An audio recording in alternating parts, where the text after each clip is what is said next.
Okay, this is live. Okay. New to this somewhat. I've only done a few live stream video recording things. So this is all kind of out there. This is supposed to be about China and some of its issues as well as the things going on today. I've only got a really basic rundown, but basically, China seems to be going through something similar to what America was going through back in the 50s. Hold on, I've got some notes here. I'm just trying to get it all down in my head. Like I said, I'm really new to this. Okay, so after having seen some of the Chinese stuff and going back and actually seeing Young Tiger, Young Tiger, Jackie Chan's first movie and some other stuff with Jackie Chan,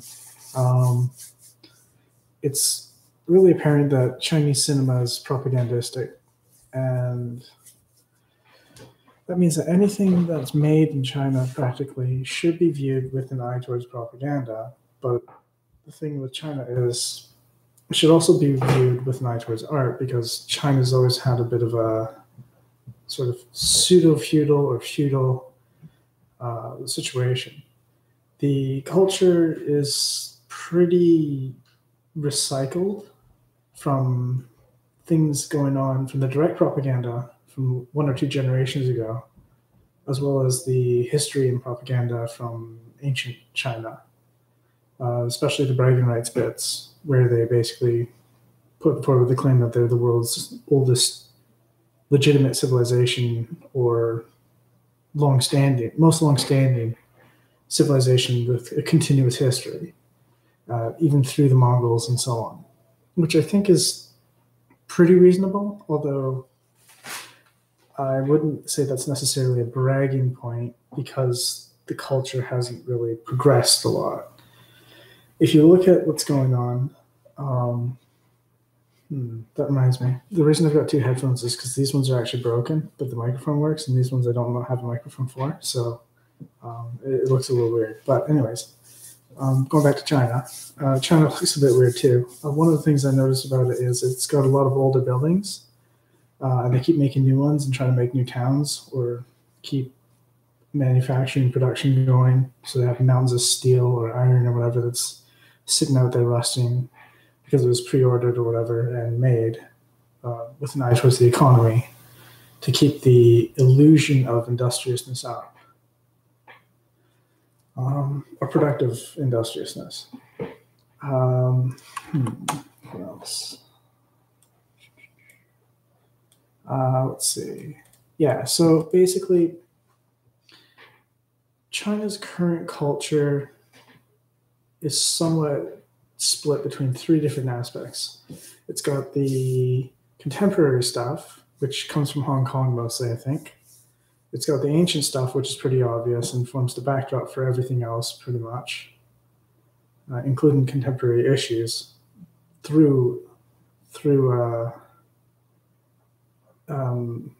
as portrayed in ancient times, because you can't get away with criticizing the current regime necessarily. But the regime wants to maintain legitimacy, so it has to have outlets for dissent, even if the dissent is somewhat neutered, almost. Like, they're very good and they're very insistent on making sure that criticisms are allowed, but that they don't necessarily go anywhere, or they can't run off on their own, so to speak, and start a wildfire, which is probably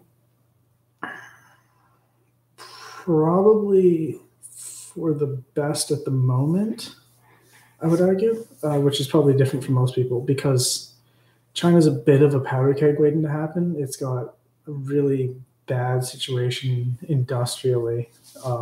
It's not exactly very competent, and it's not exactly very modern in terms of how it goes and manufactures things. Worker safety, worker well-being, general distribution of wealth. These kinds of things are a bit of an issue. It's not very capitalistic in the sense that it doesn't necessarily have a lot of private enterprise, but it's been working on that lately. Well, for a while now, actually. And lately we've seen some results, but There's a lot of market capture, I think, from wealthy autocrats or aristocrats, people with money already, who, from foreign and abroad, who have a bit of a stranglehold on the situation. So there's not a lot of growth capacity for the middle class yet, but that's probably because of the pressures coming in from the top as opposed to a lack of demand. This is why it's also good in a sense that the dissent is allowed even if it's not allowed to run like wildfire, because it allows some ability to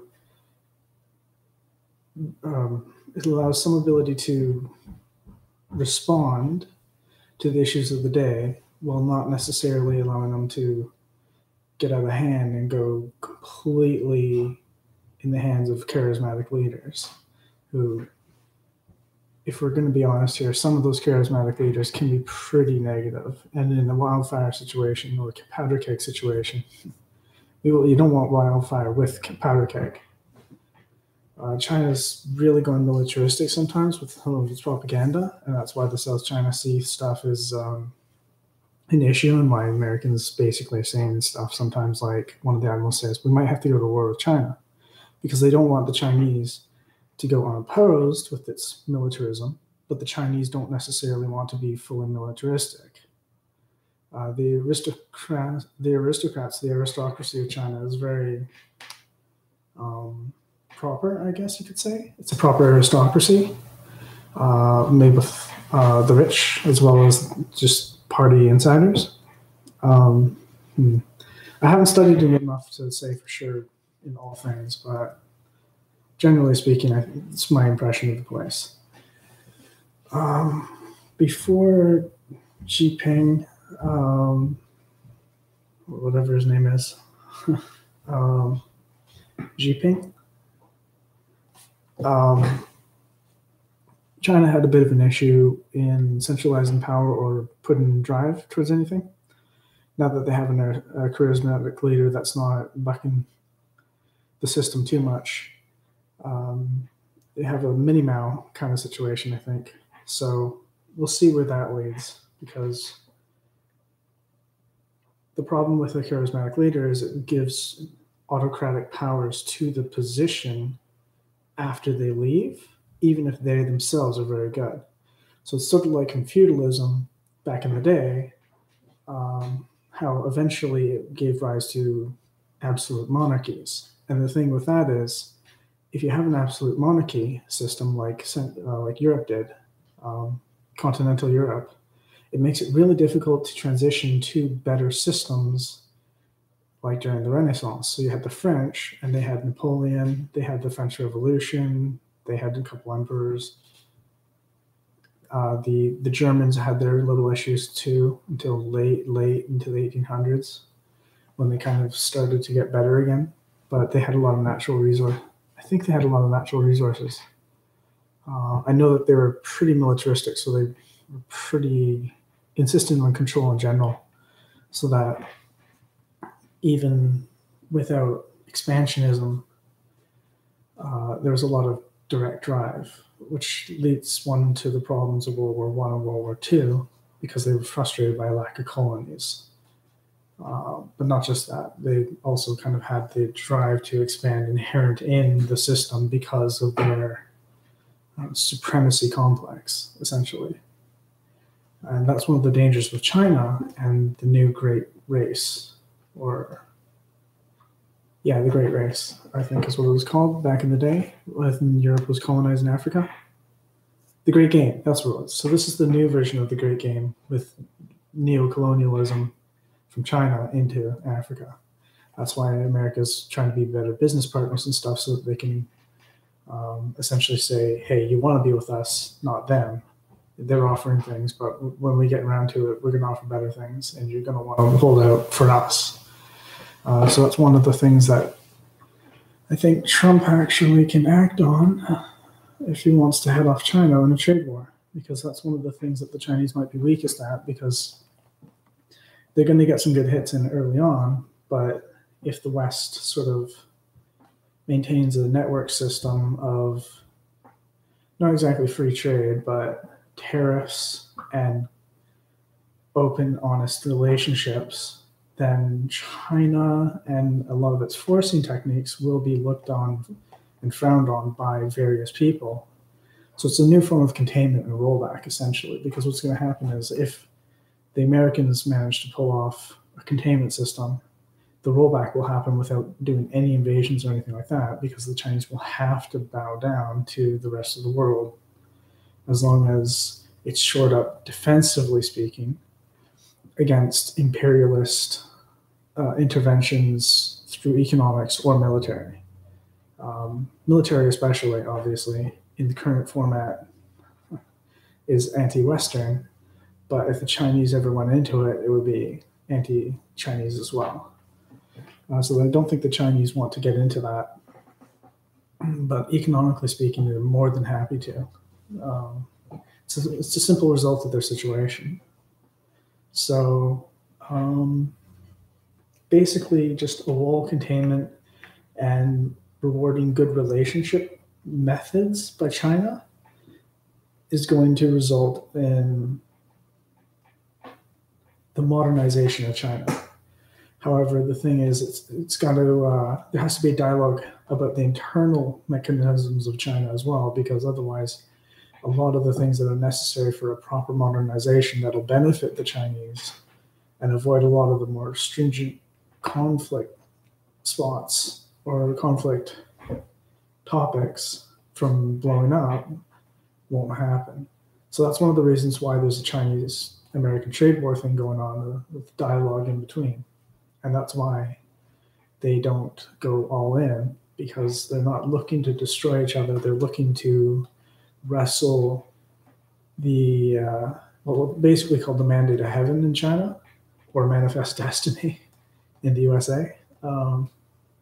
Mandate of heaven basically means whoever God favors, or the heavens favor. And that means whoever controls destiny and so on, as per Jordan Peterson's explanation of Marduk. And basically there's an election going on, de facto election going on in the world between these two systems, controlled aristocracy and open oligarchy, I guess you could say. And open doesn't mean just it admits it, it means more it's open to other people, because the rich do control so much, but at the same time, as long as they're playing fairly somewhat, and there's some openings for lower order entrepreneurs and businessmen, then that means that there's space for them to be part of the franchise. Neither system is very perfect, and it could cause some issues, but given that the other methods of going about governing and producing wealth and sharing it as per societal needs and all that, realistically speaking, will have to occur in sort of small enclave systems like nation states themselves. And each time they'll be challenged by their neighbors and by the general system, I think. And yeah, so we're not just seeing your standard typical trade wars going on. What we're seeing is a modernization of the systems we inhabit completely, not just information systems. As per YouTube, Google, and Facebook stealing data and people moving to other platforms. So I'm looking forward to seeing what happens. I've got some more ideas on China and so on. And I'm going to leave it there.